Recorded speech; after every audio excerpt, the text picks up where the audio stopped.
Welcome to the Performance Enhancing Podcast. It's like steroids for your brain. A podcast for people that want the best info, but just don't have the time. Get your podcast fix with the Cliff Notes versions of your favorite podcasts. No fluff, just the actionable golden nuggets. Having this much knowledge at your fingertips should be downright illegal.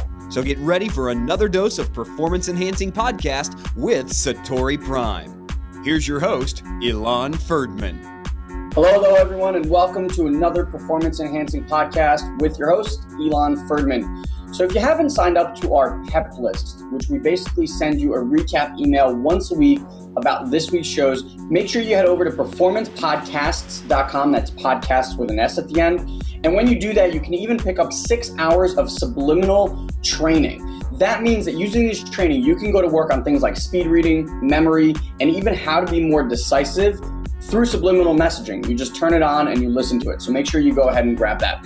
Also, if you haven't yet subscribed to our show and you listen to it via iTunes or Stitcher, we've made it really easy for you to do that. Again, you can go over to performancepodcasts.com/iTunes if you prefer to use iTunes. And if you prefer Stitcher, again, performancepodcasts.com/Stitcher. And remember, we have new episodes coming out every Monday and Thursday morning, so make sure you check those out. Lastly, I just want to let you know of a couple of things. If you want to keep up with everything that we do here at Satori Prime, you can always just head over to our main site. It's satoriprime.com and roam around. We have a ton of free content and we constantly update it. And if you're looking specifically for some mentorship, maybe around your marketing efforts, or specifically on how to use Facebook paid marketing to, let's say, double, triple, or even quadruple your business, then we have a couple of masterminds we run that can absolutely transform your marketing efforts in less than 90 days. So all you have to do if you want to check that out is head over to satoriprime.com/mastermind. All right. So now let's talk about today's show. Well, here's part 2 of my interview with Jordan Gray. Now in part 1, we really dealt with early on relationships, finding the right person, what to do, what pitfalls to avoid when you're just getting married. In part 2, we look much more at the long-term relationships, people that have been married for a while or have been in relationships for a while. How do you keep that spark going? What do you do to keep the relationship exciting and that you guys are harmonious, in love, etc.? So without further ado, here's my part 2 interview with Jordan Gray. Enjoy. All right, so let's switch gears here. Let's now talk about people who are in intimate and, long-term relationships, whether they've been dating for a long time, married for a long time. So personally, I just had less than a month ago celebrated my 6-year anniversary. Congrats. Thank you. Madly in love, more in love today, I think, than when we first met. And I'll just tell you personally from my experience, and then we can kind of coach around that, which is like, during that time, we've had 2 children. So now we have a 3-year-old, slightly older than 3-year-old, and slightly younger than 2 years old. And what I noticed was when we had kids, it was like all of our focus and energy went into these 2 little beings. So like the first one and then the second one, we just had them really fast. And only this last year, and we were talking about this at our anniversary, do we both feel like we finally kind of like brought it back to us, because it was just really like kids, mom, dad. And this year kind of started feeling like the focus is back on us. And I'm assuming this happens to a lot of people. So 2 things I want to specifically ask you about. 1, what would you tell someone that just got married, like knowing what happens in relationships? What would be like the number, 1, 2, 3 things that you would tell someone when they just got married to look for, avoid, work on, etc. inside of their relationship?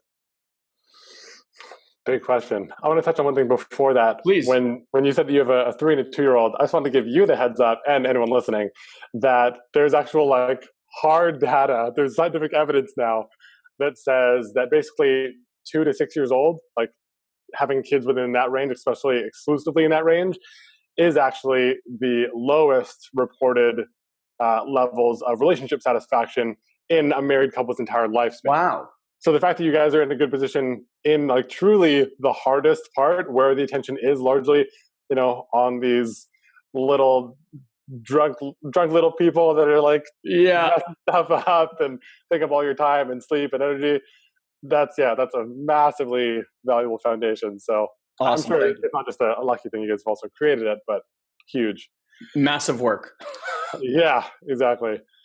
So the three biggest things, remind me of three biggest things that... If someone's getting married right now, and like with all the stuff that you know about relationships, what would you tell them would be like things to focus on, things to avoid, things to work on?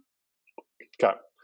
So one of the kind of grandfathers of the relationship industry is this guy named John Gottman. He's got a bunch of books out. It's good. It's a little bit sciencey, but still relatively accessible. And one of the big concepts that he found, he did like decades of actual research, and it's fairly scientifically validated. One of the biggest things that he found was that the couples that stayed together for 20, 30, 50 years versus couples that divorced after 1 to 7 years was the ratio of praise and appreciation versus criticism. And the ratio was about 6 to 1 in either side of the scale. So the couples that divorced really quickly were the ones that were, quick to demonize or to shoot down or to shame or to say like, oh, you messed up on this thing.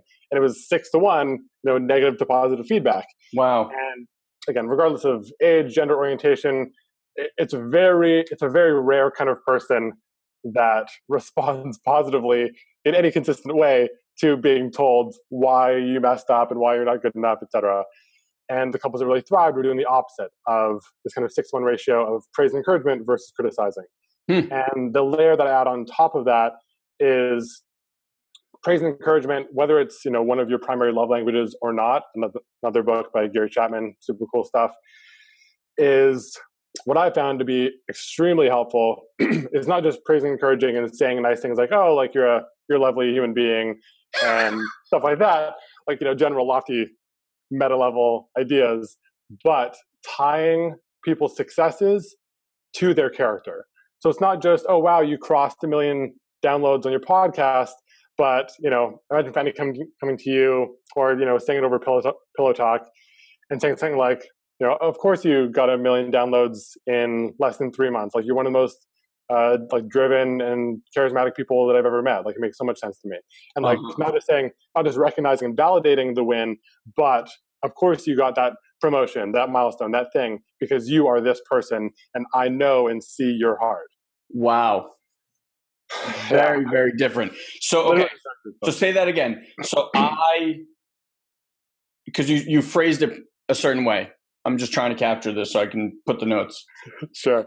Which part? The praise and encouragement versus criticizing? So the way you said it, you said like, tie their successes or their wins to their character, to their personality. Got it. And then the way you said it was, of course, like, da-da-da-da-da, of course. Of course you did blank because you are this kind of person. So, of course. So whatever the praise is, you're tying it back to what it says about them. Got it. Awesome. That's really, really good. And I'm assuming on the opposite side, the study was couples that were negative 6 to 1 praise. Hardly ever. Oh yeah. Well, yeah, they'll get married and they might stay married for a few years because they're stubborn enough to try. But if they're not changing their baseline level of habits, then those couples rarely made it to 10, 15 years. Okay. So say you're going down that path. Okay. You're a couple. I have a conversation with you. I realize, oh shit, I don't praise my wife enough. Okay. I'm on the negative side.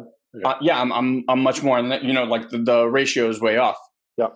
For a lot of people, giving praise and appreciation is kind of like, it's very awkward. It just doesn't feel right. Maybe their daddy didn't give it. I don't know. Who knows? What is there some sort of exercise, some sort of way that you can coach them around, like a way to kind of get that ball rolling down the hill? Definitely. Yeah, and that's an important point you bring up, because a lot of things that when we first start are uncomfortable or they're new, they just kind of put us in our heads. Like for a lot of people, the first time they double their rates, they're like, oh, I don't know, this is uncomfortable. Can I really ask for this? It's like, discomfort is a good thing, usually. Yeah. So in terms of the actual praise and appreciation part, the kind of like baby steps into that I give people, usually my male clients, which are maybe a bit less expressive on average, verbally expressive. The first part is that you want to prime your brain for actually finding out this data. And, Tony Robbins might have said something along the lines of like, we receive what we seek, or like, we find what we seek, the whole reticular activation system. And so, maybe it's not a really easy or compelling thing because you know that you like your partner in general, just you have a lot of love for them. But in terms of like finding those tangible, like, oh, like what do they bring to my life? What do I love about her? What, how do I feel better or more motivated or challenged as a person because of them being in my life? So the first thing you want to do is actually prime your brain to look for those things as a daily habit. And one thing I haven't thought about this in a while. One thing I gave to one of my clients a few months ago that I should start doing more is they had a 5-year wedding anniversary coming up, and it was about 6 months away. And so I told them, oh, what a really good gift, and because they found this kind of verbalizing or seeking praise is a bit more difficult, I had them buy a journal. I'm terrible at math. 6 times 30, 180, that had at least like 180 or 200 pages. And their task was to like seek out and write down one thing that they loved that their partner did or was, or, et cetera, that day. And so they wrote down one thing per day for 6 months. And, that's a lot of data that they had to write at least one thing and over 200 pieces of feedback. And so, yeah, I think that is kind of the second baby step is maybe you do have a lot of things in your mind that you like about them, but writing them down in a tangible way, also in a digital or physical document that you can keep coming back to, and even putting those things in your calendar and like, tell my wife today that I love this about her. And, you've heard that expression that show me your calendar and I'll show you your priorities. But here, like, oh, it's strange to like put your relationship in your calendar. And I'm like, it's strange not to. Like, how can you not put them in there? Like, that's like one of the most important things possible. Wow. Yeah, I really like that. It's almost like a gratitude exercise, but honed in on your lover. Yeah, and it's gratitude internally and expressed, and so it's 2 back-to-back wins. Yeah, which is great because I like that you almost get it for guys. I know especially women are much more vocal with their emotions. For guys, a lot of times very closed off. Yeah. So I think though once you get them in that state of mind, then it's kind of like deal with it here, and then it will eventually leave their mouths. Yeah, very, very smart. Any other tip that you would give people who are just starting a relationship? Yeah, I think one of the first things that came to my mind when you asked that question was I think that it's a real travesty that people give and receive love differently as individuals, as couples. Like everyone has their own social contract that they negotiate, whether they've discussed it or not.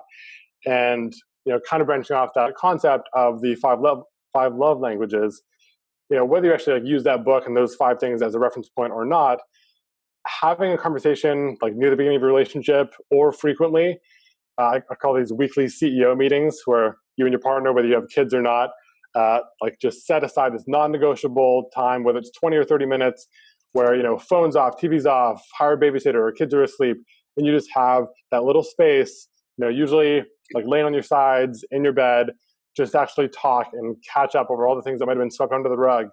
But having a conversation, again, beginning or ongoingly along the lines of, how can I make you feel more loved? Wow. Like today or the next few days in general? Are there any arguments that you feel like we swept under the rug? Is there any way that I might have unknowingly hurt you over the last week? How do you feel about our sex life lately? Like asking these questions that actually go deeper. Like to me, like divorce is absolutely like crazily off the table if you put any level of intentionality towards, having those real conversations, even once a week or a couple times a month. So this CEO meeting, let's call it, how many times do you recommend that a couple do this? It totally depends on the couple and the stage of relationship you're in and what your, time needs are. I like to think of, usually you're a perfect example of like the more like high demand kind of schedules where you have one or multiple children under 5 years old, one or both of you is running a business.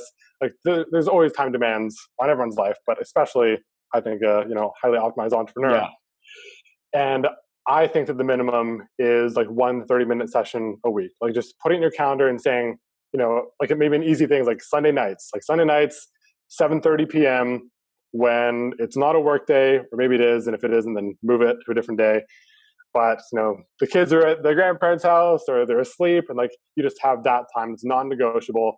And it's just not as non-negotiable as, brushing your teeth, as eating food, as telling your kid you love them. Like it so has to happen, because Wow. if you don't, it's so easy for those tiny insignificant things to build into resentment or frustration or not feeling seen or loved over time. So, lifting up the carpet, taking out the dirt, and like really giving it that space to, let your linens be aired out. It's just huge. Amazing. I think the first time I heard, Todd, I think, told me he does this with his wife. But I never heard like what the plan was. When he told me about it, I think it was more like like they do with their finances and stuff like that, like what's happening in the household. I didn't realize that you would do this with, these intimate type questions. Like, I love that. How can I make you feel more loved? Yeah. Because I was just laughing. We did this hangout with a bunch of Facebook marketers the other day, and whatever, Facebook's dealing with it's a shit show, and everyone's complaining and saying this, and this. And I was like, it's kind of like when you first meet a girl and there's no manuscript and you have no idea what to do to make her happy. Yep. That's kind of like the analogy I use with Facebook. It's like, we don't know what one day they'll wake up, they'll be like, I feel like this. And so I thought this kind of gives you that. Yeah. You actually get that information. Totally. And it's one of those like ask and you shall receive kind of conversations where, I actually once had a girlfriend who came to me in a relationship and basically, like in so many words, asked me, so like, do you want to know how I work? Wow. And I was like, yes, are you kidding me? That's amazing. And like that to me, like that's the intention behind these conversations, because so many things shift. You might, especially with entrepreneurs, like we have these kind of like little manic episodes where we're creating like crazy for a couple of days because we're just hit with a wave of inspiration and we want to ride that wave. Maybe in that, on an individual level, you need, more physical affection and cuddling and, words of praise during those days. Maybe you need next to none because you're so in your head, you already have so much stimulation internally that, being like having her run her fingers through your hair when you're working is like a massive distraction. You hate it. But if they don't know that, like as best as we can try, no one is a mind reader. We don't know what these people need. And even the person who's going, who's experiencing it doesn't necessarily know what they need. But even the attempt of having those kinds of conversations, like even the attempt shows I love and I care and I'm trying to understand and support you in the best way that I can. Yeah, massive. And the other really important question, I think, is like, is there anything still lingering from a fight we had or anything still there? Because what I've seen in relationships is like, I call it the wedge. Something insignificant will happen. It's not complete. That instantly is like throwing a wedge in the relationship. And at first it's just very slight. Like it's not going to be noticeable, but over time, right, it's going to like open up that space. And then this lingering thing that's just been kind of floating in the air could end up being the thing that, people say like, well, she's fighting with me for no reason. It's like, no, dickhead. There's a reason. Yeah, it's like something that you maybe did a year ago, but it's not complete for her. And now it's like shit has just been building up and building up and building up, and you explode. I mean, it's kind of true for any relationship, whether it's with your brother, your parents, a boss, partner, at work. Yeah, it's always the same thing. I love that. Any other that you can share? Sure. Yeah, I can. That was great. More action steps or more things to avoid? Whatever. Either one. Sure. That's another exercise that I have some of my clients go through, usually on day 1 or day 2 of our coaching sessions, is to have them send me a screen grab of their weekly calendar. And, as I can assume, and they don't really know what the exercise is until it's already happening, but it's, 95 to 100% business. It's like, okay, meeting with Alain here and, CEO stuff over here. And it's all it's all optimized. And maybe the three things that aren't business are like, Monday, Wednesday, Friday, gym, gym, gym.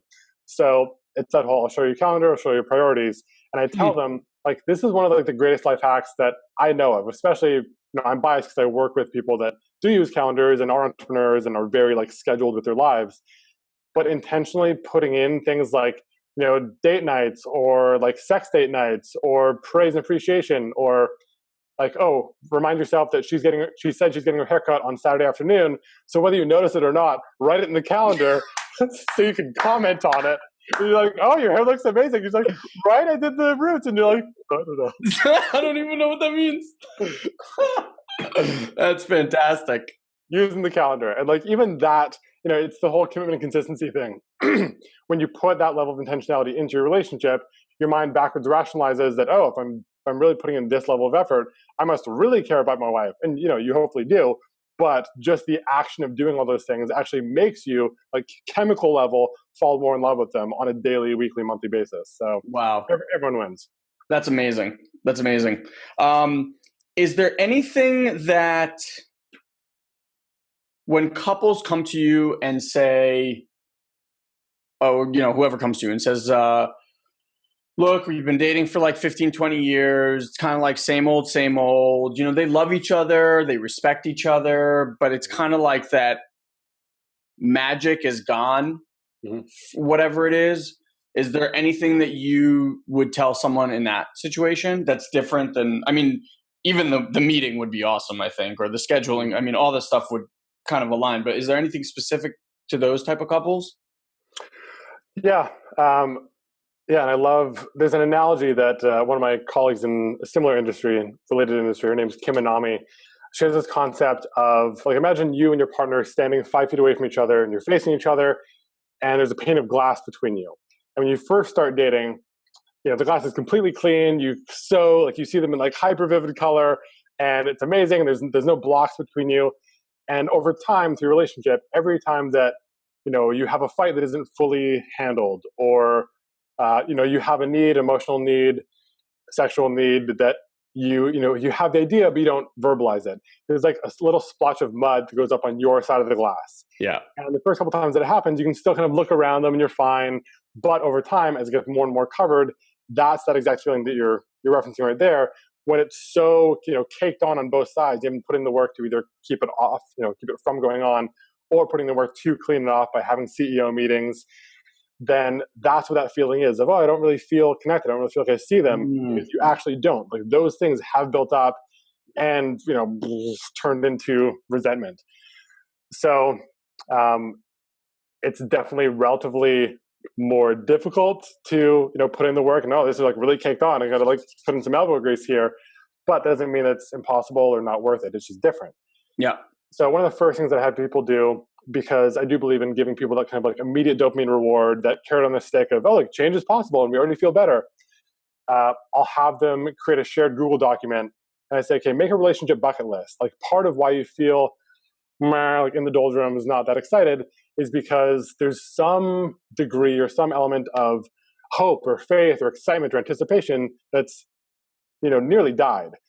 And so they make a shared Google document that I call the relationship bucket list. And it's basically all the date ideas, whether short, medium, long term, like whether it's go to Paris in a couple of years, or, go on this mini vacation that's an hour out of town, or go to this restaurant that we've been talking about but have never actually gone to. Creating that kind of anticipation and excitement, that slow drip of dopamine to be like, oh yeah, like, here are things that we will be doing together that are exciting. We're investing in each other again. That's the first thing. I will often, if it is a couple that comes to me, then I'll do sessions with them individually and like really let them just like spill, word vomit. Okay, like, tell me everything. Don't edit, don't censor. Just like let it all be shaken out. And then, once a lot of stuff, and, maybe like a third of it is just old resentment that's manifested into this imagined thing they don't like about their partner.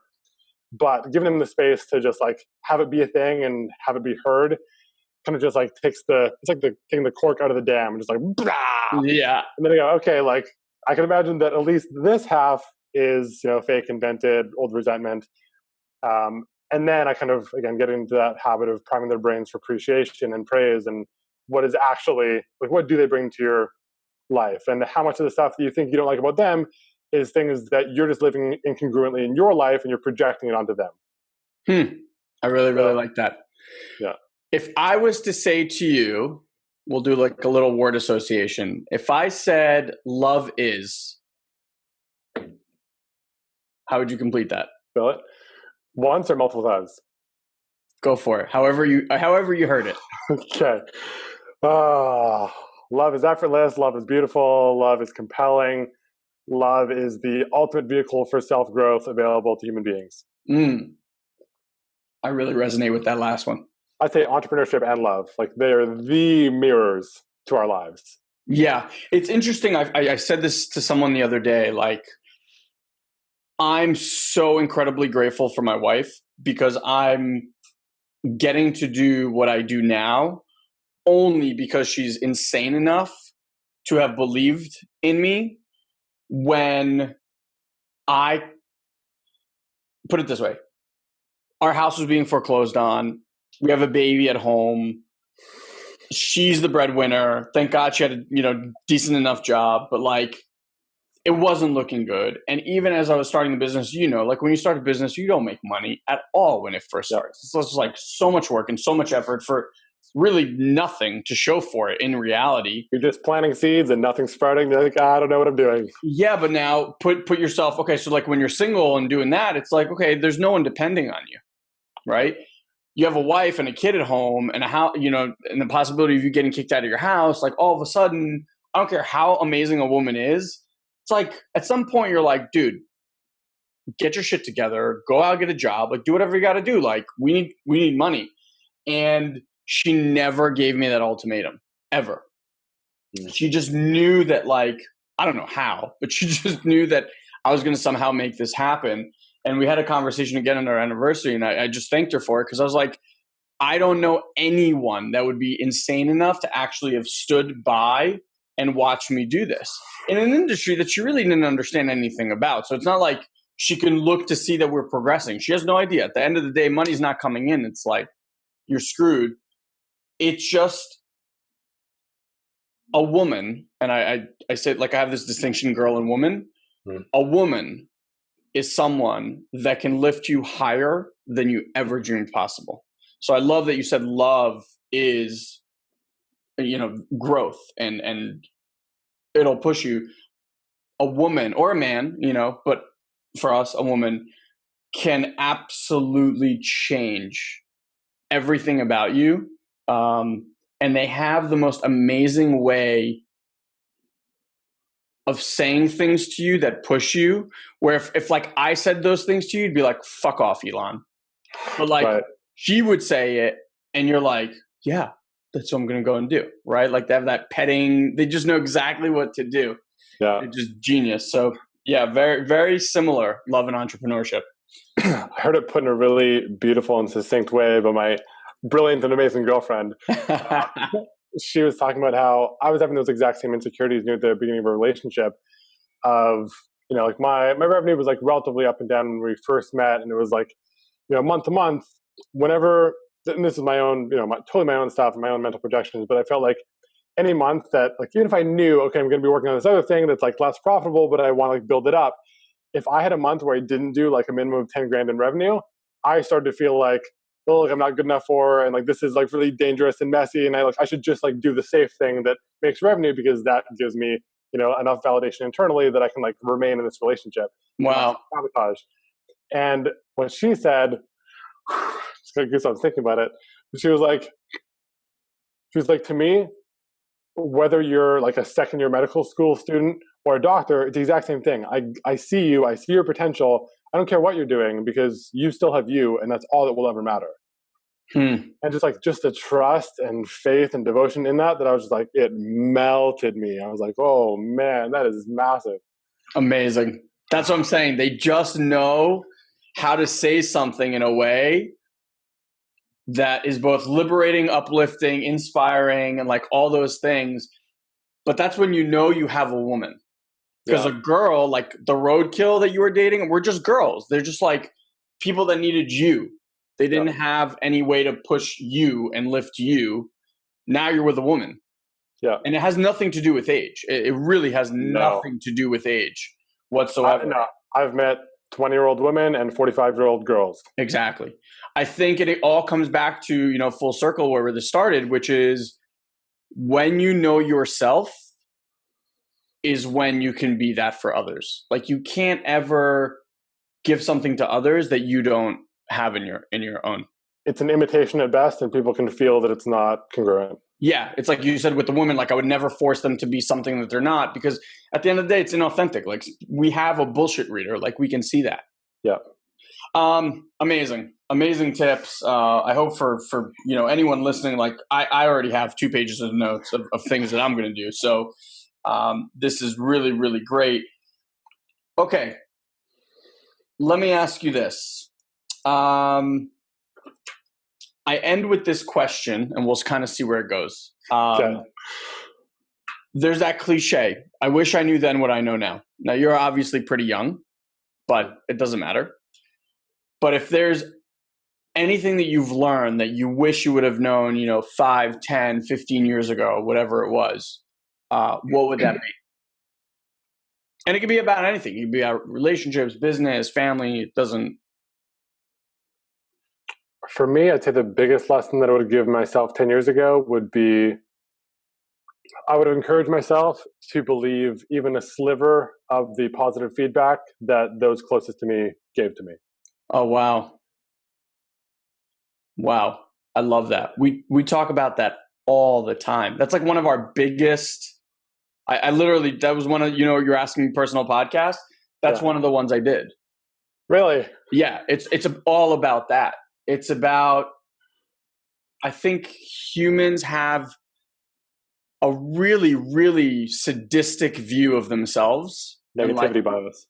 It's horrible. And, when someone gives you like a praise or appreciates you for something, most of the time the way we accept it is like, nah, it's not me. Or if they only knew who I really was, they wouldn't be saying that to me. It's that imposter syndrome of like, I'm really this person. I'm glad you're impressed by my mask, but really I'm shit. I'm like, exactly. I'm no good. You're just seeing the mirage. It's exactly. And it's funny. The podcast came up because Brent had sent me a text after we met in the city.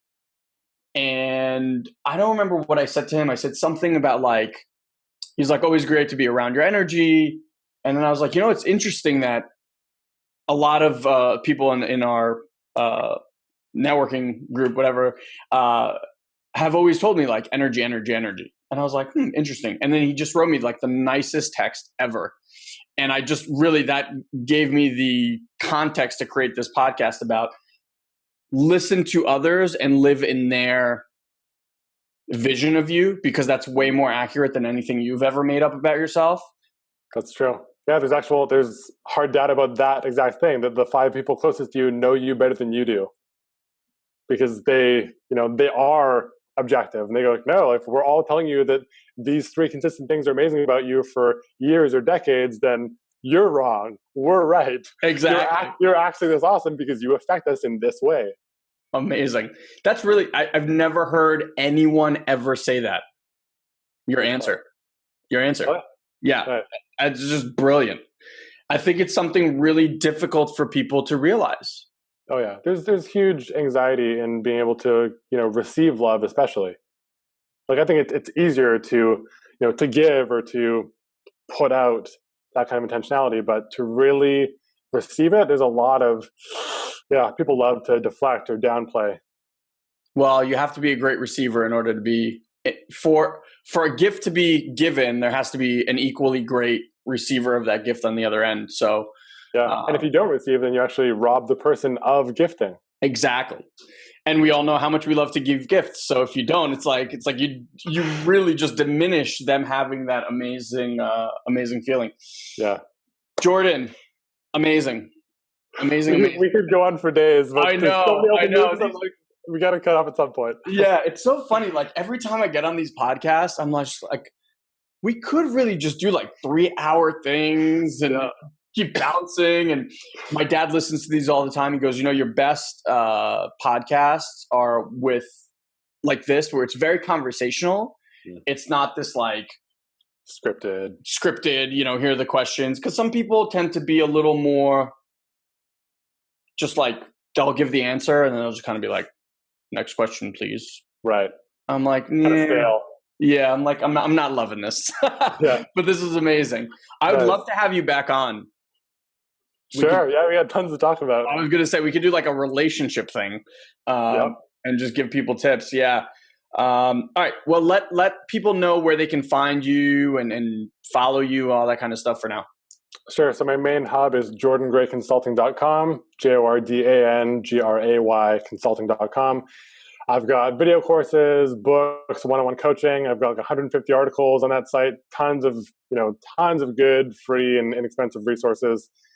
Currently I'm a bit backed up coaching wise and don't really have any sessions for like a month out, but I am around. And then you can also find a bunch of my books on Amazon. I'm the top match there. So just Amazon, Jordan Gray, and you'll see I've got books like 50 Powerful Date Ideas, Keep Her Captivated, Lead Your Relationship to Its Maximum Potential, tons of stuff on there.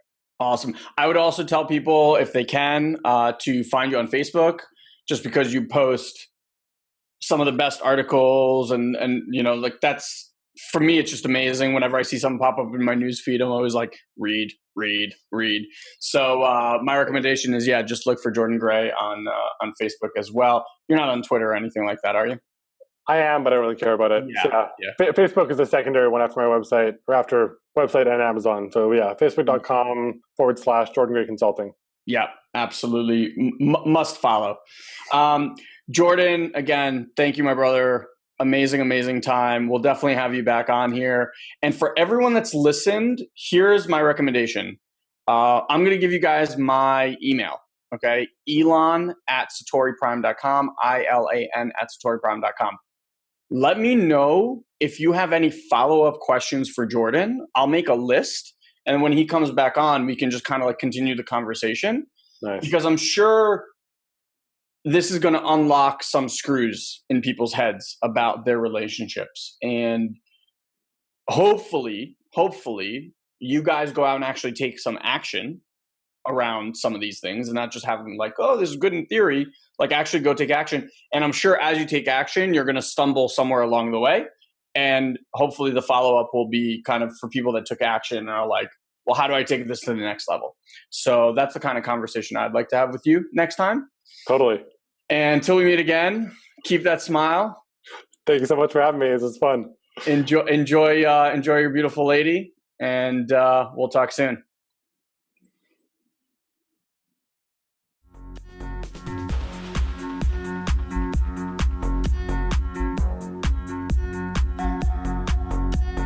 Thank you for joining us on this week's Performance Enhancing Podcast. We've taken this pep talk and created a custom action guide so you know exactly what action steps to take now to grow your business. Just head over to satoriprime.com/podcast and download it for free.